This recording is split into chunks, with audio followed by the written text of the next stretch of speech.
va a quedar de pie, sentado? ¿Me obligas a una sola posición? No, pues yo me quedo aquí. Que soy un experto en eso. Si me siento, igual me duermo, porque estaba comentando antes a Jaime que me pega una paliza en los últimos días. Y bueno, y antes aprovechamos porque a la oración Goarán la realizamos con poco tiempo y ha necesitado un esfuerzo para preparar la exposición anterior. Sí, además venía de Oviedo de otra charla, que es una cosa que venía de Valencia, de su casa. Bueno, ¿en qué se basa esta especie de optimismo mío? Pues no en que crea en la bondad del capital, ni creo en la bondad de los seres humanos sin más en abstracto, sino porque en un momento como el que estamos viviendo de crisis del capital, de crisis sistémica, la tendencia a la baja de la tasa de ganancia se agudiza y eso obliga al capital a hacer movimientos, y digo al capital y a sus gobernantes, a hacer movimientos, a hacer acciones que de nuevo sitúan el conflicto. Porque estoy de acuerdo con una cosa que antes se ha dicho, no me acuerdo por parte de quién, que más o menos vendría a ser lo mismo que dijo Warren Buffett, que lo mismo que ha dicho otra gente es que la lucha de clases existe, y en el caso de Warren Buffett dice, y la mía, la de las grandes finanzas, la está ganando. Es decir, creo que antes lo que se planteaba por parte de Adoración era que había habido incomparecencia de uno de los contendientes en el conflicto social. Bien, pues yo creo que eso es un factor que hay que tener en cuenta, pero no es un factor permanente, porque se ha correspondido la desaparición de uno de los actores en el conflicto social, de lo que en la terminología marxista se llamaba el sujeto revolucionario, uno de los actores, ha desaparecido porque durante años se han dado unas condiciones económicas y políticas, fundamentalmente en la Unión Europea, porque ha habido unas derrotas de largo alcance a partir de Reagan y de Thatcher, muy importantes del movimiento obrero norteamericano e inglés. Hay una serie de factores que explican esa especie de desaparición de la aparente de la contradicción, pero resulta que el conflicto sigue existiendo y están apareciendo nuevas fuerzas. Cuando digo fuerzas me refiero a nuevos elementos en litigio. Yo no, para nada, puedo hacer un pronóstico de qué ocurrirá con el 15M, no lo sé, pero 15M es manifestación de que ante un vacío aparecen nuevas generaciones, nuevos actores, etc. Pero eso va a ocurrir en todos los ámbitos. Es decir, lo que no existe nunca en política, lo que no existe nunca en el conflicto entre las clases es el vacío sin ocupar, se llena de otra cosa, porque puede ser en un momento dado de que uno achanta al otro o que aparecen nuevos actores antagonistas. Bueno, os he repartido una documentación que pretendo, ya la veréis, que tiene la siguiente, ya la veréis, que tiene las siguientes características. Hay un documento que, digamos, toca los temas que yo voy a tocar y que es muy crítico con los sindicatos mayoritarios españoles, quizás incluso porque sus fuentes son bailos también, en fin, al final resulta que cita autores.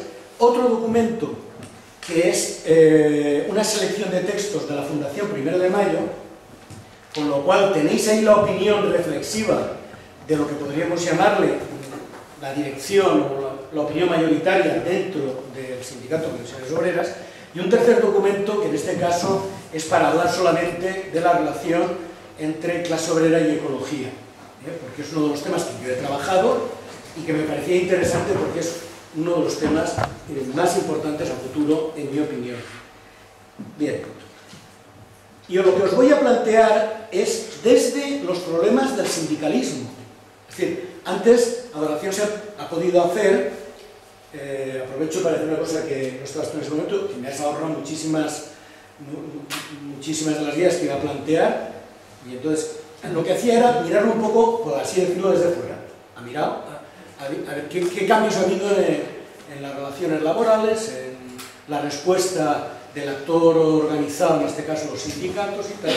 Bueno, yo voy a intentar hacerlo mirándolo desde dentro, Es decir, qué problemas, qué habitaciones por barrer hay en mi casa, por decirlo así. Y parto diciendo que para nada yo jamás voy a tener un discurso antisindical ni nada parecido. ¿Por qué? Porque yo soy de los que piensa dos cosas. Una, que los sindicatos son absolutamente imprescindibles para las clases trabajadoras, que si no existen, si no estuvieran, hay que inventarlos, pero dos, que cuando se habla de sindicatos no me refiero a grupos de opinión, con opinión política, formada, incluso muy combativos, que puedan estar actuando unas minorías. Me estoy refiriendo a organizaciones de masas de la clase obrera. A eso me estoy refiriendo. Por lo tanto, las críticas no son al sindicalismo en general y tal, pero yo personalmente, con todo el respeto a todas las decisiones personales que pueda haber al respecto, cuando me refiero al conflicto, a la participación de los sindicatos en el conflicto social, me refiero a los sindicatos que tienen entidad, que tienen capacidad, que tienen influencia y me refiero además, en el caso español, a la experiencia de los sindicatos confederales, de clase, como le queráis llamar. Puede haber otras experiencias muy interesantes que no son de ámbito estatal o que no son de ámbito confederal, que son sectorial, pero que yo no están en mi reflexión. La quinta esencia de un sindicato es que es una asociación libre de trabajadoras y trabajadores para defenderse en el conflicto capital-trabajo a partir de su propia realidad y experiencia. Por lo tanto, el sindicato tiene en primer lugar un elemento, es muy instrumental, es una herramienta en manos de la gente que quiere defenderse.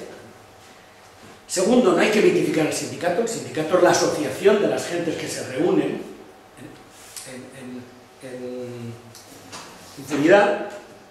Tercero, no cubre todos los aspectos del antagonismo de clases, cubre unos aspectos concretos. No se le puede pedir a los sindicatos, esto es una vieja discusión dentro del marxismo, que, es decir, logren sustituir otras formas de organización política, también de los trabajadores y de expresión, otras formas de organización.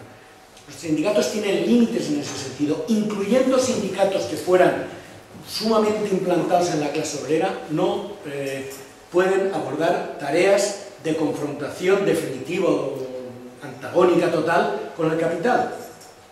Coadyuvan, son necesarios, pero nunca van a ser la herramienta, para decirlo claramente, revolucionaria. Por eso, el llamado sindicalismo revolucionario ha tenido límites, incluso en un país como es España, que tuvo la gran experiencia de la CNT.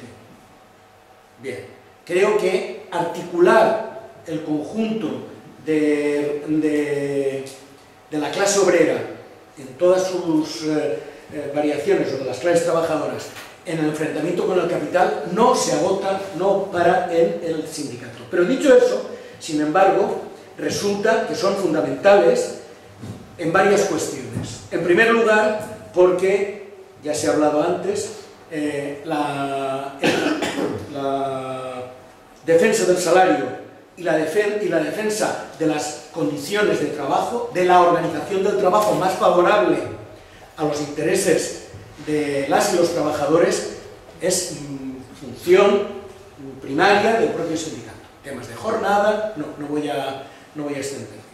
¿Qué ocurre? Ocurre, y esto que ya existía en el siglo XIX, a finales del 20 y del 21, con los cambios en la cadena de valor, en la forma de producir, en la forma de organizar la producción y, sobre todo, con la internacionalización, que era ya muy grande la internacionalización de la economía, pero a partir de la financiarización mundial de la misma, proceso de globalización capitalista, podemos decir, desborda los límites de lo que era la convención normal del sindicato. Se complejiza.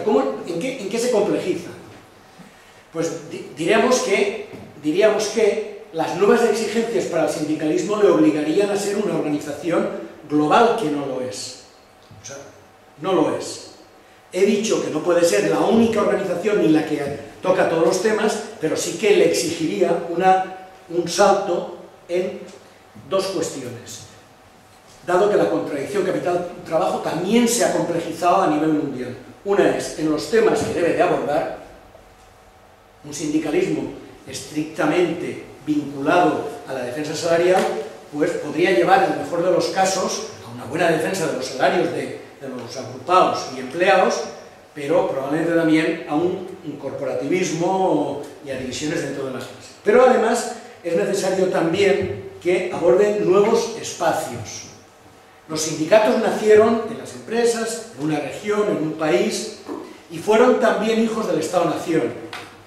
A pesar de las proclamas internacionalistas, a pesar de la voluntad de la Primera Internacional, todo lo que queráis, pero al final resulta que su extensión y desarrollo, fundamentalmente a partir de la Segunda Guerra Mundial, tiene mucho que ver con el Estado-Nación. Con lo cual, en una economía que ha experimentado modificaciones muy importantes, no ha habido un correlato de las modificaciones políticas, etcétera, en los propios sindicatos. Bueno,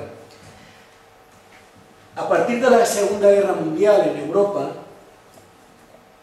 y a partir del final del franquismo en España, se va modificando también el modelo sindical y antes se ha planteado, yo diría que más que por miedo a Stalin, por miedo a la clase obrera, a las revoluciones, que no las hacía precisamente Stalin.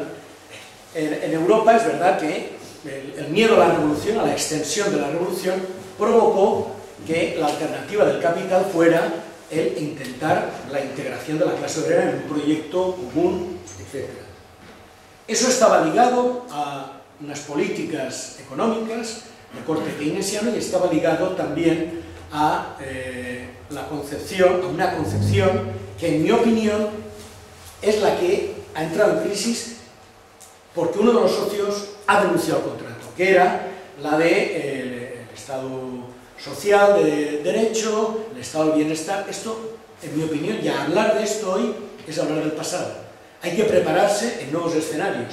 Una mera defensa del Estado social de derecho, del Estado del bienestar, nos sitúa en una posición que no es capaz de tomar las riendas. Esto no quiere decir, evidentemente, que no defendamos los derechos, las conquistas, etcétera, ¿no? Esto es evidente, pero el constructo Estado social de derecho tenía que ver con una integración en un modelo político y en un proyecto político de respeto al capitalismo que nace después de la Segunda Guerra Mundial, es decir, lo del pacto fordista, pero a nivel político global, no solamente a nivel de las relaciones laborales e industriales, tenía que ver con en un momento de crecimiento de la economía, los famosos 30 años de expansión de la economía antes de la crisis del petróleo de los 70, tenía que ver con la posibilidad de reparto en Europa, en Estados Unidos y en Japón de la riqueza, o de migajas de la riqueza, y el acceso a bienes y servicios por parte de las clases trabajadoras que aseguraban que continuaba la dominación capitalista tal cual era. Bien, pero eso tuvo un efecto, en el caso español, por lo que hay que decir, es que al final de la dictadura, en el proceso de transición, que como bien sabéis, forma parte de los mitos, de las mentiras, tal como se nos ha presentado, es decir, la modélica transición española no tiene nada que ver con el esfuerzo, la sangre y los participantes en ese momento, los actores reales, que no eran precisamente ni los Borbones, ni los actores reales del cambio, ni la inteligencia del jefe de Falange del momento, Suárez, en fin. Este es un constructo que se ha hecho posterior para legitimar el que hubo un acuerdo que, en mi opinión, nos ha llevado a situaciones de cierta incapacitación. Porque claro que estoy por las libertades y por la Constitución, por el reconocimiento de las mismas en la Constitución, pero no estoy por una Constitución que me impide seguir el avance social.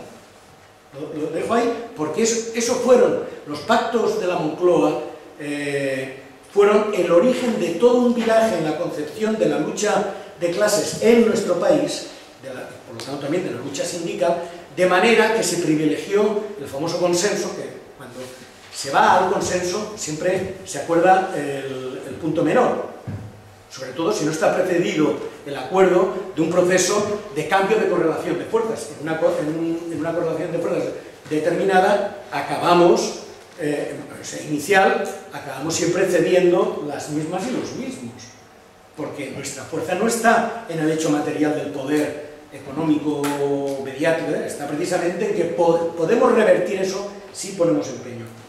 Pienso que gran parte de los males que han venido en la configuración mental del sindicalismo español vienen de ahí, de que se privilegió lo que se llamaba el sindicalismo de concertación frente a formas, llamadle como queráis, pero a formas más autónomas e independientes de participación en la confrontación entre las clases sociales. De manera que empezó a haber, y cada vez más, entre las clases sociales, de manera que empezó a haber, y cada vez más, en el caso español y en paralelo al caso europeo, pero con otras características, una idea de que había intereses por encima de los de la clase, que eran intereses nacionales, que eso de alguna manera es novedoso en el movimiento obrero español nacido en el franquismo. Es decir, esto viene sobrevenido.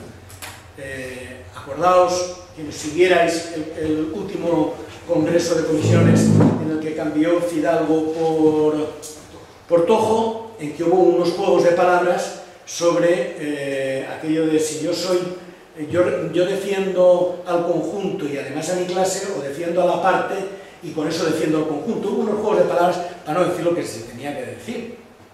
Pero bueno, eso forma parte de las cosas que han lastrado a, en mi opinión, la perspectiva ideológica del sindicalismo. Y se ha educado a varias generaciones en que era mejor una mala concertación que un buen conflicto. Lo estoy simplificando, estoy seguro si aquí hubiera otras personas dirían que lo estoy, pero en la práctica la educación de varias generaciones de cuadros ha sido una educación en la que se primaba esto. La otra cuestión que inmediatamente ocurre en el caso del Estado español, muy rápidamente, pero que es un fenómeno europeo, es que se intenta reconducir el conflicto hacia lo que podríamos llamarle términos educados, institucionales. Bien. Pero con eso, además, se acompaña un segundo paso, que es la aceptación de los sindicatos en participar en las instituciones, de manera que empiecen a formar parte de las mismas, parte de sus cuadros. En mi opinión, eso produce ese paso de la reivindicación como centro de gravedad a el compromiso y la gestión, produce una crisis de identidad importantísima en el movimiento obrero español. Pero produce otra cosa, y es que empieza a primarse más por parte de las direcciones de los sindicatos, se empieza a mirar más hacia las relaciones con la burguesía y con el Estado que con la propia clase. Claro que no se olvidan las relaciones con la clase. Hombre, un sindicato que se olvide de su clase, o unos sindicalistas que se olviden de su clase, inmediatamente dejan de tener base social.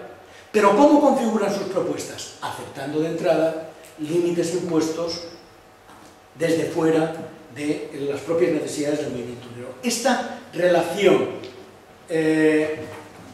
institucional con los poderes políticos y con los poderes económicos es lo que explica en un momento dado la dificultad de los sindicatos para pronunciarse sobre ciertos temas relevantes en los que efectivamente hay que tener una opinión en contraste, una opinión dura a veces, diferente con los patronos. Yo voy a decir un ejemplo concreto, porque prefiero no meter a otra gente. Algunos que sois más amigos míos, me conocéis más tiempo, me habréis oído decir la de líos en los que me he metido a costa de, por ejemplo, la posición frente a las importaciones de petróleo o los temas de las cementeras o de los efectos negativos de las cementeras o este tipo de conflictos. Pues bien, en debates muy en los que era importante tener la cabeza fría y aportar mucha documentación, yo me he encontrado con compañeros sindicalistas que el informe que tenían delante no era el que les había hecho el propio sindicato, yo mismo, sino Pricewaterhouse, que era el informe que le había hecho su patronal.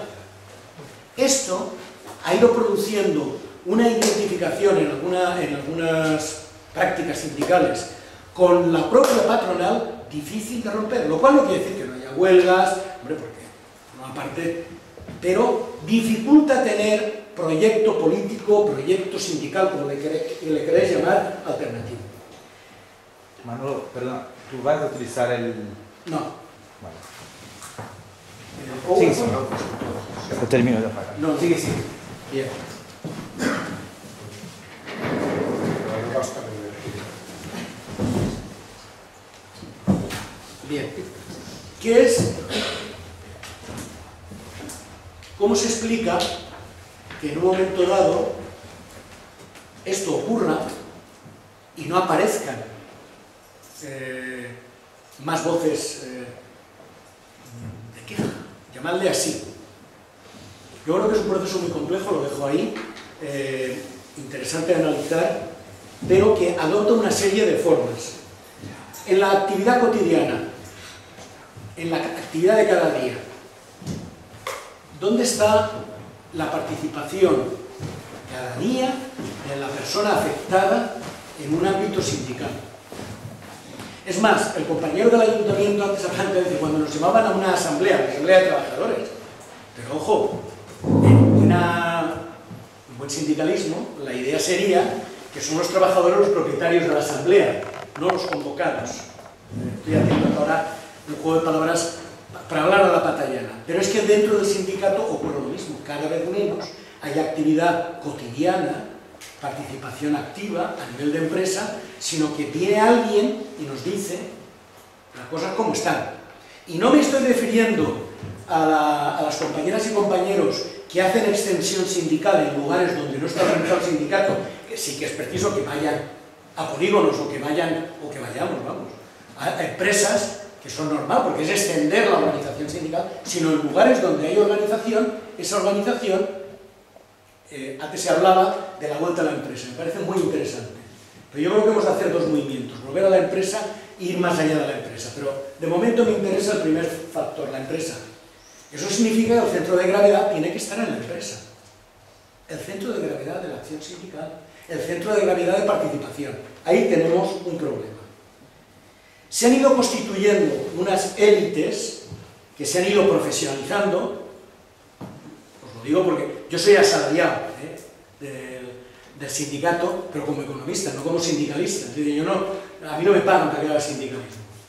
O sea, yo me gano mi pan y además hago sindicalismo. Bien, dicho eso, se han ido constituyendo unas élites profesionalizadas, unas con salario directo y otras por un abuso, en mi opinión, de la cesión de horas sindicales acumuladas en las elecciones que se concentran en una persona. Eso, en un corto periodo de tiempo, cuando digo corto periodo no me refiero a un par de meses, periodos cortos me parece bien, es una manera de utilizar colectivamente bien, pero cuando eso se instaura y hay gente que no ha vuelto a su empresa desde hace 15 años, y os puedo dar referencias de empresas que esto ha ocurrido, pues tenemos un problema. Tenemos un problema porque la gente que elige las elecciones sindicales empieza a ver que hay horas que no se emplean para la defensa, sino que hay alguien que está aquí. Bien. Siguiente tema es el nivel de afiliación. Es verdad que no estamos al nivel sueco, danés, ojo, pero tampoco hay que despreciar. Aquí tenemos más nivel de afiliación que en Francia, en cuanto a porcentajes. Y tenemos un mecanismo que en otros países no existe, que legitiman y que dan también, en un momento dado, idea de cuál es el grado de aceptación que tienen algunas propuestas, que es el de las elecciones sindicales. Es decir, tenemos un sindicalismo que, a diferencia de otros países, todo el mundo puede votar, aunque no esté afiliado, a diferencia de otras experiencias tan interesantes y legítimas como la nuestra. Y a pesar de todo, bueno, pues hay un nivel de afiliación, pues no sé, si Comisiones tiene 1.200.000, más o menos, 1.100.000, UGT tiene otro tanto, súmale ELA, LAB, CIGA, a lo mejor pues estamos en términos, pues puede ser del 20, ¿no? No sé, digo, sumando todo, por decir algo. Bueno, pues es un nivel de afiliación bajo, pero el problema no está en que el nivel de afiliación sea bajo, sino que el control de los afiliados sobre sus dirigentes es muy bajo. ¿Por qué hay que afiliarse? Ahora no voy a daros la chapa para que os afiliéis, aunque os lo recomiendo. Si resulta que puedo obtener exactamente lo mismo, porque no puedo decidir. Hay un problema de participación dentro del sindicato y hay un problema de participación en la empresa, de afiliados y no afiliados. Y además se ha ido constituyendo un trinomio que es esa institucionalización del sindicato ha llevado a verlo como algo externo, no como mis representantes, sino como los del sindicato vienen y dicen, los del sindicato teóricamente somos las mismas y los mismos, ¿no? Y a una ajenidad de un sector importante, incluyendo de afiliados, ojo, y mucho más de la gente que no es afiliada. Es que los sindicatos no hacen. Bueno, esto es la frase peor para la clase obrera que se pueda escuchar, porque eso significa que se confía en que hay unos gestores externos, ajenos, que son terceros y que no forman parte de tu cotidianidad. Y produce también otro efecto que tiene también otras raíces, otras causas, pero que conecta con lo que estoy diciendo, que es el corporativismo. Es decir, que en un momento dado los sindicatos empiezan a defender fundamentalmente a lo que tienen cerca, a lo que tienen más cerca. ¿Qué es lo que tienen más cerca? Pues si tienen implantación en cierto tipo de empresas, pues eso es lo que defienden. Y cuando a veces los intereses, hay intereses comunes, pero puede haber intereses contradictorios, porque vivimos una sociedad compleja y diversa. La clase obrera, como ahora intentaré plantear, ya no es el obrero a masa con el mono, tiene una textura muy compleja, tiene caras, tiene sexo, tiene género, tiene nacionalidad, tiene un montón de... género, tiene nacionalidad, tiene un montón de elementos diferenciadores. Hay que buscar los comunes. Para buscar los comunes, lo peor es la defensa cerrada de lo que hay. Es decir, muchas veces, algunas defensas, ya no me estoy refiriendo a cuestiones del tema que luego os he planteado, que me gustaría saber vuestra opinión sobre IPF, lo he planteado como ejercicio práctico. Sino cosas más elementales. Es decir, bueno, nosotros, pues lo que tenemos es que mirar que nuestros afiliados, la gente que tenemos fuerza, bueno, pero vamos a ver, esa actividad es útil, esa actividad es socialmente necesaria, esa actividad es agresiva. Vamos a ver, yo lo digo, yo tengo muy buenos amigos en la minería del carbón de este país, buenos amigos. Hay que reconocerles, como decía un día Ladislao Martínez, ecologista donde los haya, que los mineros españoles se han ganado los derechos a pulso. Comisiones Obreras tiene sus raíces, como sabéis, tiene tres patas, pues una de ellas era la minería del carbón asturiana concretamente. Ahora, tenemos que seguir defendiendo a capa y espada que tiene que haber minería española con lo contaminante que es, con la calidad del carbón, lo dejo ahí. Pues no se puede responder de una manera corporativa. Hombre, claro que hemos de defender a los 7.000 mineros que hay en sus derechos, en que puedan pasar, que luego intentaré plantear, a otras ocupaciones, etcétera, etcétera. Pero lo que no se puede es determinar la política industrial o energética de un sindicato en función de donde tú estás implantado. Esto es el ABC, cuando uno intenta la emancipación, el avance del conjunto de la clase, y no se ciñe solamente al interés estricto sin buscar mediaciones. Bien, otro elemento que os quería plantear es, más allá del comentario antes de las grandes empresas, etcétera, es que a nivel de relaciones industriales, esto tenía que ver con el modelo social fordista, con el modelo de pacto fordista, etcétera, etcétera, que en definitiva era, voy a crear unas condiciones de adquisición tal que el primer cliente sea mi trabajador. Esto era la idea fuerte de Ford. Yo pretendo que puedan comprar el primer coche que sale de la gama un trabajador mío. Creo que ha habido cambios en la presentación que os he pasado. Hay algunos intentos de explicación. En parte, el sindicalismo, y también el español, se anidó fundamentalmente en estas grandes empresas de sectores industriales que luego fueron tradicionales, que han experimentado una transformación enorme, lo que en los años 82 al 89 o 90 en España se llamó la reconversión, la primera, la segunda oleada de reconversión industrial, etc. Es decir, bueno, en otros países también ha habido una modificación importante en la producción de los bienes, en el centro de gravedad, en la cadena de valor, y sin embargo no la ha habido en el tipo de concepción. Si uno mira la panoplia de los dirigentes de los dos principales sindicatos, resulta que en su mayoría se corresponden con esa experiencia industrial sindical. Bien, os decía antes que os he repartido una documentación donde se aborda desde varios autores el tema del final del mito del obrero masa, que además no existió nunca hubo una clase obrera tan homogénea y tan blindada, pero es verdad que la clase obrera industrial se parecía bastante a ese mito, se acercaba al mito. Entonces, os decía que, por ejemplo, estoy buscando una cita, Baylos ya se plantea, el amigo y compañero que no pudo venir, ya se plantea, hay una cita en la documentación que os he repartido, que los sindicatos tienen que empezar a plantearse el problema de esa, pluralidad de maneras de ser trabajador-trabajadora. Si quiere volver a expresar el interés general, tiene que partir de poder integrar esos nuevos territorios de la clase trabajadora. Me parece que es una idea interesante en el terreno, pero parte de un hecho, que es el reconocimiento de esa diversidad dentro de los intereses. Bueno, el trabajo es globalización y derecho del trabajo, realidad y proyecto, al que he citado de Baylos, pero que tenéis el documento que os he enviado.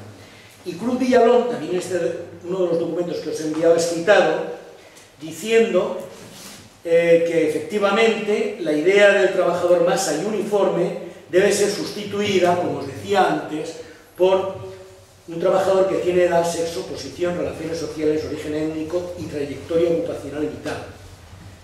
Es así como, aprendiendo a gobernar esta diversidad, los sindicatos pueden volver... Bien, esta mañana Doración ha estado en un tema de salud laboral. Durante muchísimos años la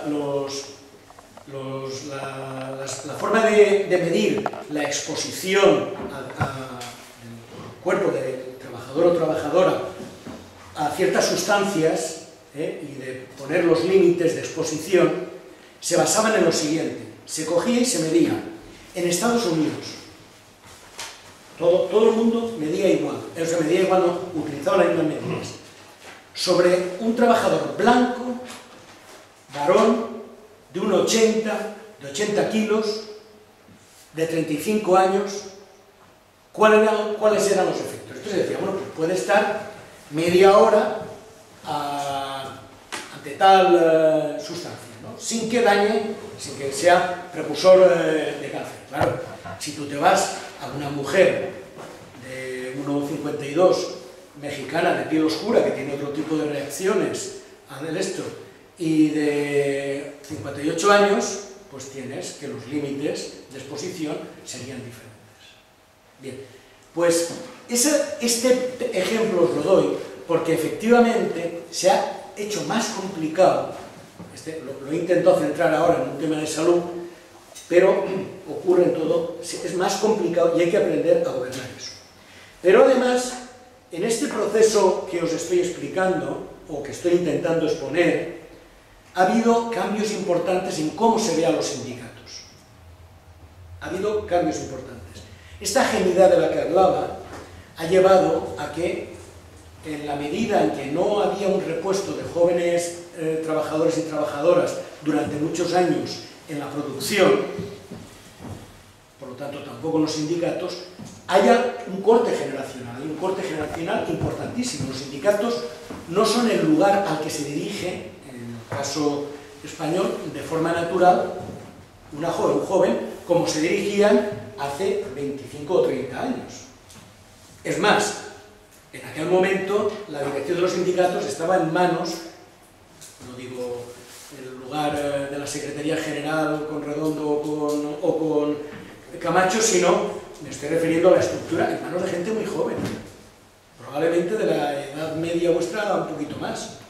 Entonces eso significa un cambio muy importante. Entonces han perdido legitimidad ante una generación, pero han perdido legitimidad ante un grueso de trabajadores y trabajadores que les imputan con razón o sin razón que no están defendiendo lo suyo.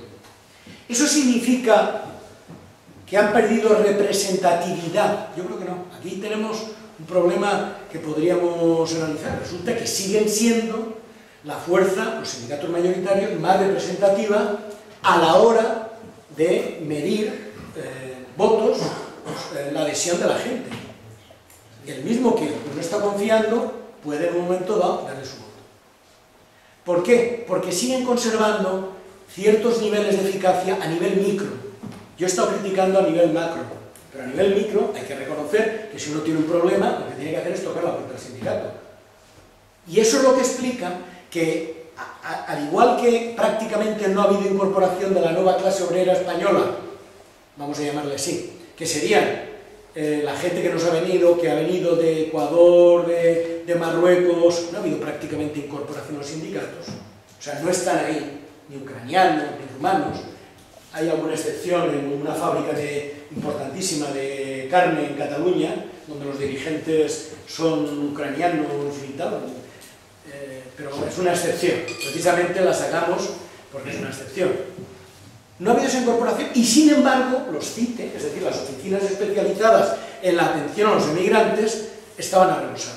Es decir, el sindicato, algo externo, que simplemente te presta un servicio cuando tienes un problema, porque es eficaz en lo micro.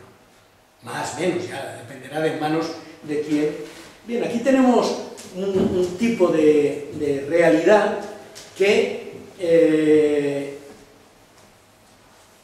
va complejizando. Pero quiero plantear otro tema. La identificación con el sector, la identificación con la profesión, la identificación con el oficio es ya diferente a la que se había en la Constitución, en el momento constituyente del sindicalismo español por franquista.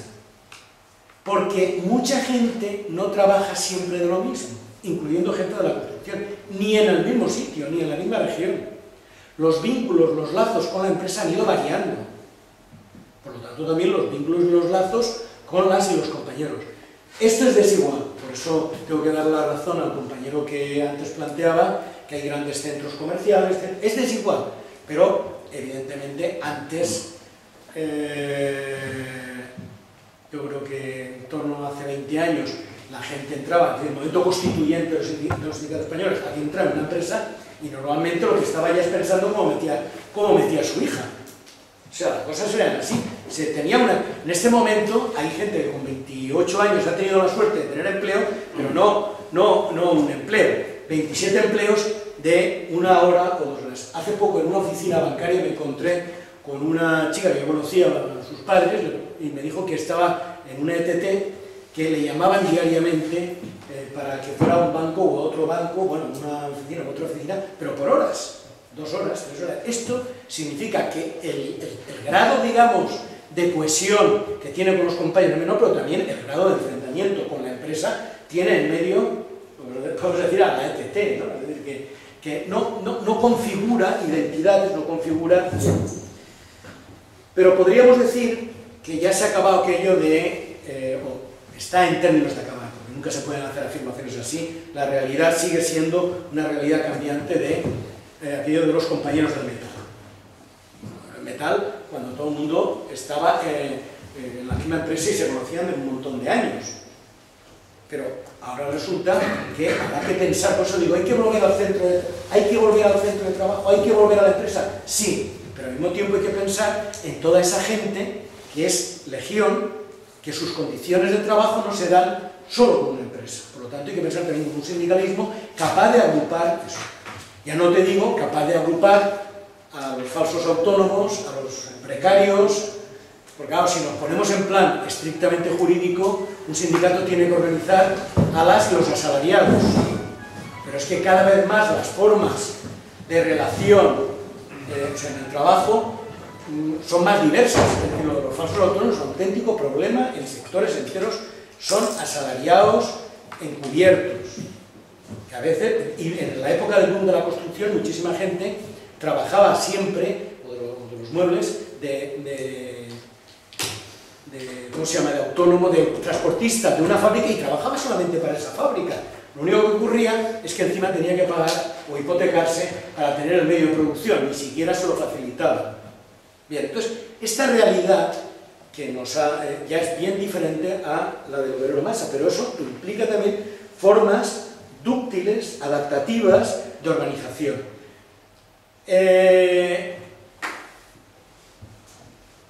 ¿Puede otro tipo de organización social sustituir las carencias sindicales? Lo digo no.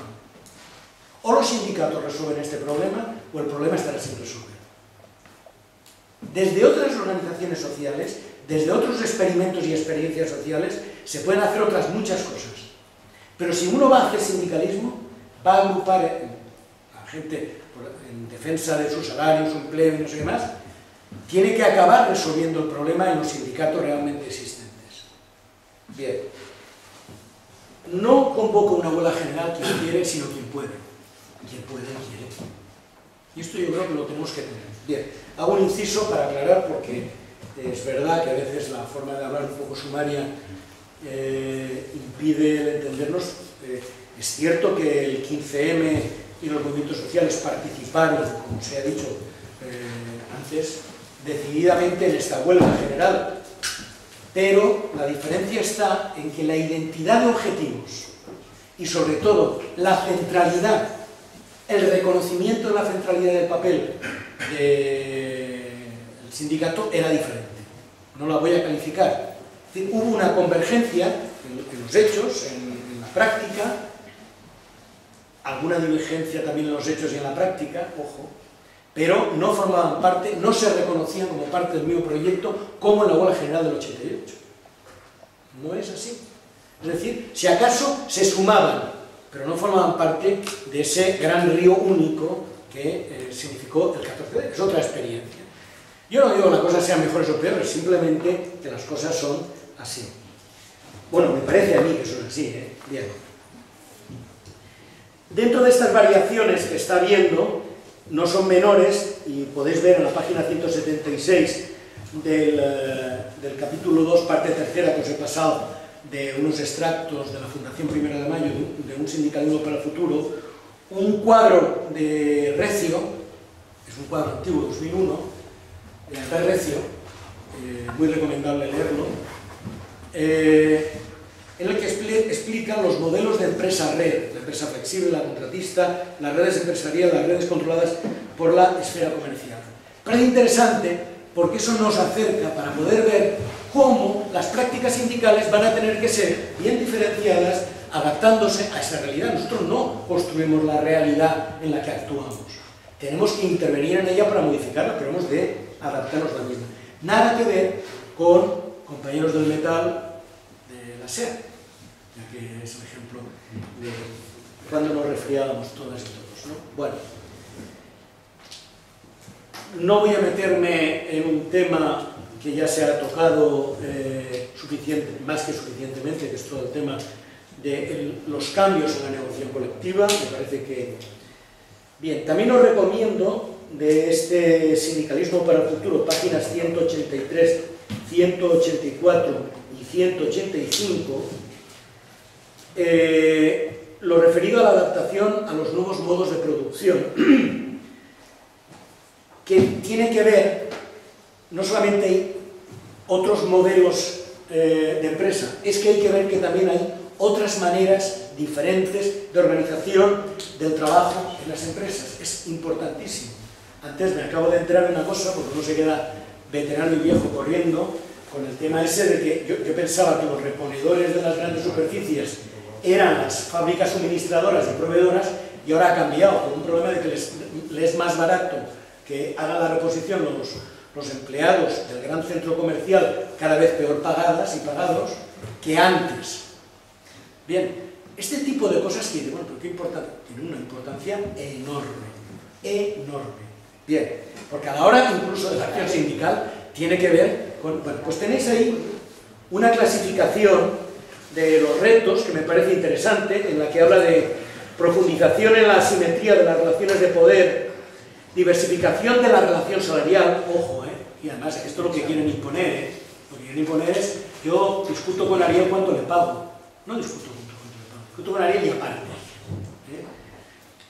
O sea, ya no se refiere solamente a que no se paga a trabajo igual, salario igual, hombres y mujeres, o a diferencias de categoría, no, es que puede llegar a la individualización. Fragmentación de los ciclos de vida personal en el trabajo, esto es lo que os estoy insistiendo.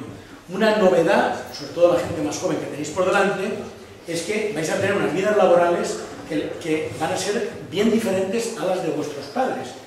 Entiendo por vida laboral el papelito que envía la Seguridad Social para ver lo de la cotización y todo eso, es decir, donde he trabajado, cuántos días.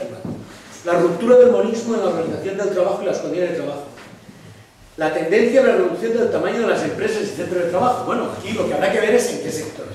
Pienso, honestamente, por lo que he estado viendo, no voy a emplear un argumento de autoridad que yo como economista digo que sería ridículo, ¿no? Pienso honestamente que la tendencia general es empresas muy grandes a través de empresas subsidiarias que forman parte del mismo holding y de, eso en la forma jurídica y en la forma material, a través de centros de trabajo a poder ser más pequeños. Esto lo pusieron de moda los italianos en Europa frente al modelo alemán, pero es que en Alemania cada vez más empiezan a modificarse también. Bueno, una cuestión muy importante propia del periodo que estamos analizando, que es la prevalencia en la ganancia y la retirada de la ganancia a corto plazo. Es absurdo, ¿eh? En este proceso de financiarización de la economía nos hemos encontrado con cosas tan absurdas como que la General Motors, que era el buque insignia de la industria automovilística mundial y emblema de los Estados Unidos de América, porque estuvo 3 meses con malas ventas, tuvo que ser intervenida por el Estado. ¿Por qué? Porque si uno mira las curvas de beneficios y de capitalización o reversión en bienes de equipo, en modernización, tienen este tipo de comportamiento. Es decir, en un momento dado no había prácticamente capacidad de aguante de la empresa, no tenía reservas, no tenía... Esta retirada de capital rápido está explicando también la fragilidad frente a la crisis de la textura. No solamente está el problema de la burbuja inmobiliaria en España, sino la fragilidad de la textura empresarial española. Bien. Bueno, no quiero abrumaros más, tenéis las cosas para leer. Lo que he querido es introducir el interés en vosotros y vosotros de los días. Y quiero tocar como último, estoy a la expensa de lo que me diga Jaime, 2 puntos. Uno que es el tema de la globalización y otro que es el tema, concretamente entre los nuevos temas, del medio ambiente. 10 minutos. Sí. Ya, hay otras cuestiones que pensaba plantearos en este cambio que he hecho, que si vienen bien en un coloquio y si no, pues nada. El tema de la globalización. En primer lugar, hay que plantear qué significa la globalización en la prevalencia de lo financiero y la prevalencia